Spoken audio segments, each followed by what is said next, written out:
अन्य स्त्रियों का भी मैं बहुत आदर करता हूँ, वो बहुत गोरी सी दिखें, वहाँ की गौर प्रदेश की बड़ी वो भी हैं, अथवा अफ्रीका में जाएं तो श्याम वर्णा मिलें तो वो भी बहुत आदरणीय हैं, ऐसा नहीं है। तो यहाँ की बात तो निराली है कुछ। तो नव कन्याओं का जन्म हुआ, जैसे मानो नव शक्तियां आ गई हों। और फिर 10वीं संतान के रूप में सिद्धानाम कपिलौ मुनि, कपिल मुनि।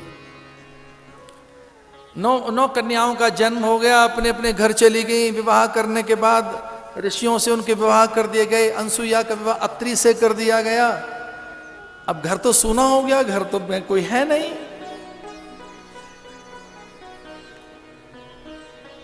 अब वो जब पहली बार गर्भ ठहरा था,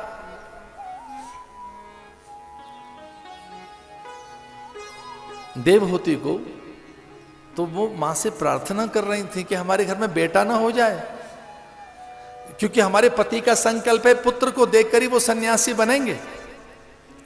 हमारे पति ने संकल्प किया हुआ है कि जिस दिन मुझे बेटा हो गया मैं साधु बन जाऊंगा, पुत्र होते ही मैं समाधि में चला जाऊंगा।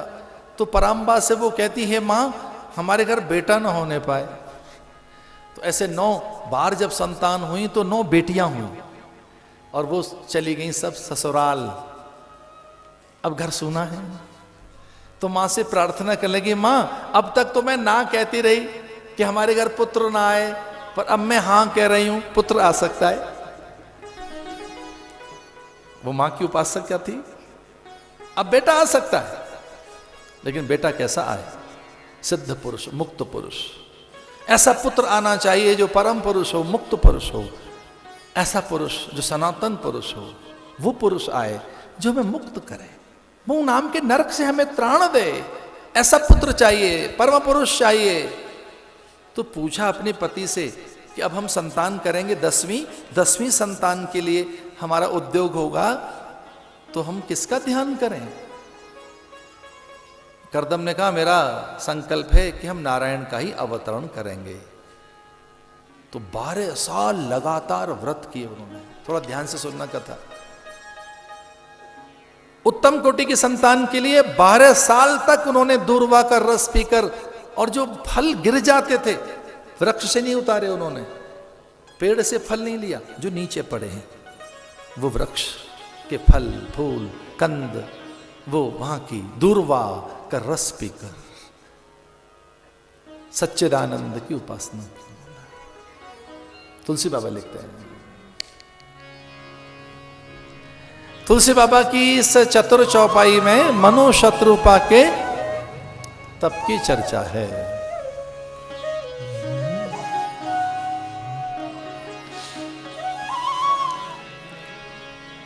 सभी काल के राग निश्चित हैं, कौन से काल में कौन सा राग गाया जाए, पर कुछ राग ऐसे हैं जो कभी भी गाए जा सकते हैं।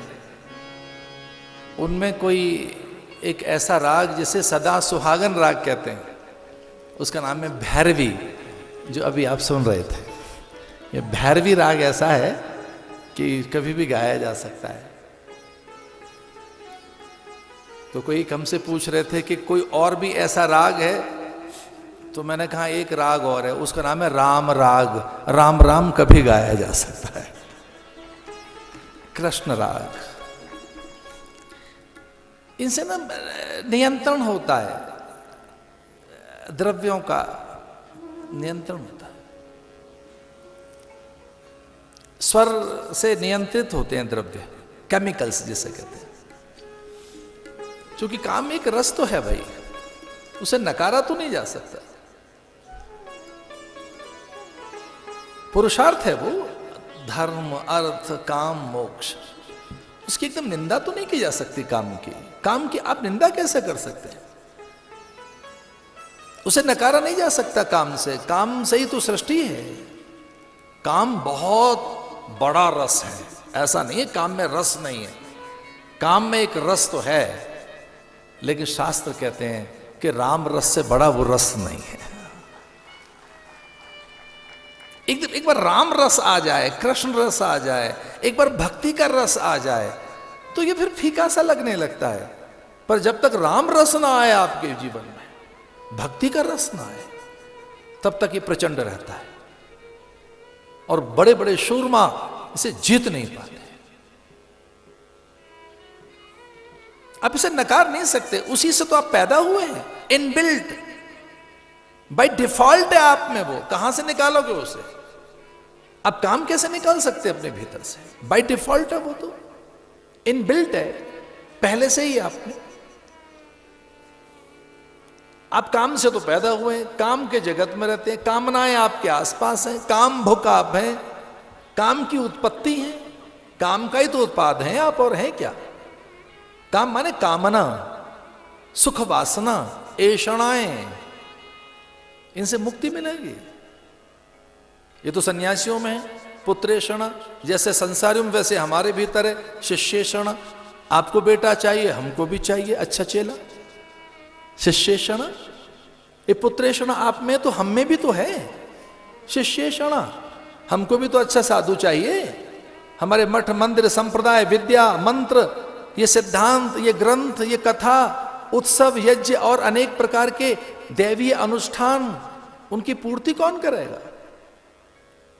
आपको ही चाहिए अपने वंश वृद्धि के लिए पुत्र, मुझे नहीं चाहिए, तो मेरा अगला आचार्य कौन होगा? मेरी सांस कब तक रहेंगी? तो फिर से एक आचार्य नहीं आया भारत में। पुत्रेषणा जैसे आप में है, वैसे ही मुझ में भी एक शिष्येषणा है। पर मुझे थोड़ी एक बात कहनी, थोड़ा करेक्शन कर लूं मैं, कि ये मेरी शिष्येषणा लोक मंगल के लिए है, मेरे लिए नहीं है।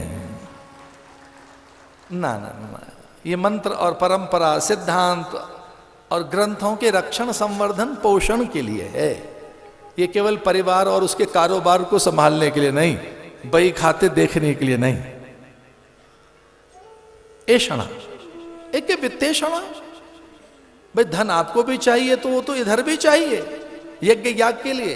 तो कहा सन्यासी कभी ना मांगे, अयाचित रहे, अकाम रहे, आप्तकाम रहे, पूर्ण काम रहे। इसे साधु को अयाचित रहना चाहिए, अयाचित, याचना न करे, कभी याचना न करे, और कभी याचना करे तो यज्ञ की पूर्ति के लिए याचना करे। लिखा हुआ है शास्त्र में कि सन्यासी कभी न मांगे, और मांगे भी तो यज्ञ के लिए मांग ले। समिधा, समिधा, यज्ञ चुरू, पर किसके लिए? लोक मंगल करना है। यज्ञ भी अपने लिए नहीं है, इदन्नमम, तो यज्ञ किसके लिए? जैव जगत के कल्याण के लिए, इसलिए मांगा जा सकता है। उसमें भी ऐषणा हो तो इतनी हो। और फिर तीसरी कौन सी है? लोकेषणा। आपको लोकेषणा, लोक में वाहवाही चाहिए, आदर चाहते हो, ये तो सन्यासी में भी है। लोकेषणा का अर्थ वो अपने लिए नहीं, अगर उसकी विद्या, मंत्र, मूर्ति, ग्रंथ और उत्सव अथवा तीर्थ और धाम, इनमें आकर्षण नहीं रहा तो कोई नहीं आएगा। तो कितने कष्ट सहकर यहां हम आए हैं। तो तीर्थ में भी एक तीर्थ महान है, ये भाव पैदा किया जाए। और सन्यास के समय शपथ ली जाती है कि मुझ में ऐषणाएं न रहें, लोकेषणा, पुत्तेषणा, वित्तेषणा, परित्यक्तम मया, परित्यक्तम मया, मैं इनका त्याग करता हूं। ओम भू संन्यस्तम मया, भव संन्यस्तम मया, स्व संन्यस्तम मया। तो पुत्र की प्राप्ति के लिए यज्ञ तो कर रहे हैं, पर बेटा कैसा चाहिए? हमारे लिए नहीं, सिद्ध चाहिए, मुक्त पुरुष चाहिए। हमारा बेटा ऐसा हो जो बद्ध पुरुष न हो, मुक्त पुरुष हो। सिद्धा नाम कपिलो मुनि, उस तरह का एक 12 वर्ष का अनुष्ठान करने के बाद उनके यहाँ पुत्र की प्राप्ति हुई और उनका नाम रखा गया कपिल मुनि। जैसे ही पुत्र का जन्म हुआ, प्रसूति का गृह में तो आए नहीं, वहां पुरुष को अधिकार नहीं है। जहां गर्भवती स्त्री है वहां प्राय एक कुलाचार रहता है। और अब तो महाराज लोग तैयारी नहीं है स्वाभाविक जन्म के लिए, अब तो सीजर करा रहे हैं, सिजेरियन हो रहा है सब। सीजर मत कराइए, थोड़ा पेन लीजिए, टिश्यूज वैसे आपके स्ट्रेच होंगे, बॉडी स्ट्रेच होगी। एक स्वाभाविक मां का अपना आनंद है। उस समय के अलग तरह के द्रव्य, अलग तरह के रस रसायन बनेंगे, अलग तरह की एक प्राण सत्ता आप में पैदा होगी, पूरा शरीर एक अलग प्रकार की अवस्था में जाएगा। तो कितनी ही ऐसी माताएं हैं जो यत्न करती हैं कि हम स्वाभाविक मां बने। सीजर में तो ऐसा है कि बैग में से बच्चा निकाल दिया। आपको क्या पता लगा कि कोई मां का वो सुख कहां मिला?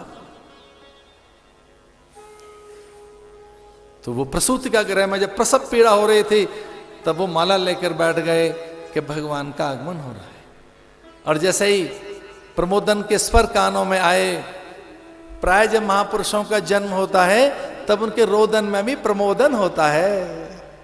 तो जैसे ही वो प्रमोदन के स्वर कान में आए महर्षि कर्दम के, तब उन्होंने हाथ जोड़ लिए और देखा था देवहूति ने कि वो प्रणाम कर रहे हैं पुत्र को। परमं प्रधानम पुरुषम महांतम कालम कवि त्रिवितम लोकपालम। मैं जिसकी प्रतीक्षा कर रहा था वो आ गया।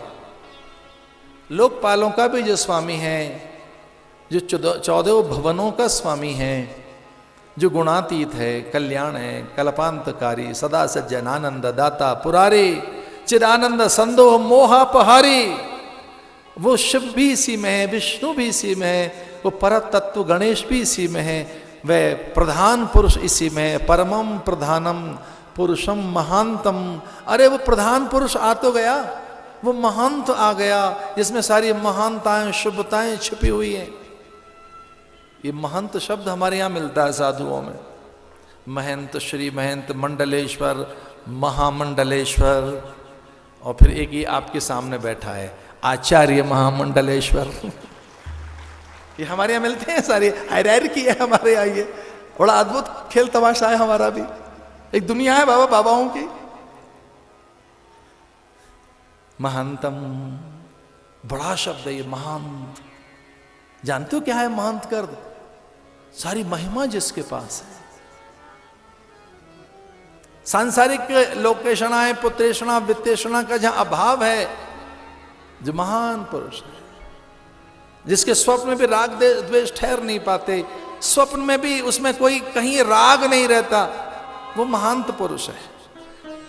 जैसे आप पानी पर लकीरें खींचे तो खींचते खींचते मिटती जाती हैं। अगर जरा पानी पर लकीरें खींचे, पानी पे कोई एक आकार बनाइए, तो जैसे पानी पर कोई आकार आप बनाएं और वह आकार ठहर नहीं पाता, वैसे महंत पुरुष के भीतर में सांसारिक कामनाएं उगने के साथ ही नष्ट हो जाती हैं। वो जैसी उगी वहीं खो गई। संसार जगा और वहीं खो गया।